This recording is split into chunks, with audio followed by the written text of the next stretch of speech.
एकनाथ खडसे यांच्या जळगावातल्या घरी चोरीची घटना घडली आहे। जळगावच्या शिवरामनगर इथल्या घरी रात्री चोरी झाली आहे। मुक्ताईनगरमध्ये राहत असल्यानं जळगावमधील घराला कुलूप होतं।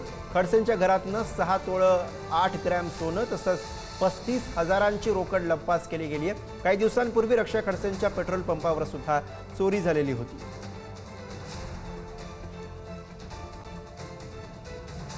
तर खडसे यांच्या जळगावमधल्या घरी हा प्रकार घडलेला आहे।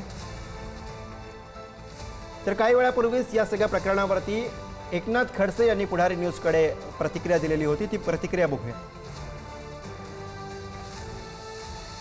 जळगाव शहरामधल्या मुक्ताई बंगल्यावर पोलिसांनी चोरी केली। मी सकाळी मला नेहमी सुरक्षा रक्षक होतो त्याने दिले तो तार नेमका तो आज रात्री नव्हता जेवण गेलेला होता। तो सकाळी त्यांनी बातमी दिली आणि सगळं घरामध्ये बंद त्याने कुलपो असं सांगितलं। नाही संशय तर काही कोणावर नाही, चोरी जाईल असं दिसतंय। पोरांची केलेली ते चोरी आहे का दिवाळी होती, दिवाळीच्या दिवशी 2-3 दिवस कोणी नव्हतं तिथे, तिकडे त्याची रेकी करून त्यांनी केलेली असावी चोरी।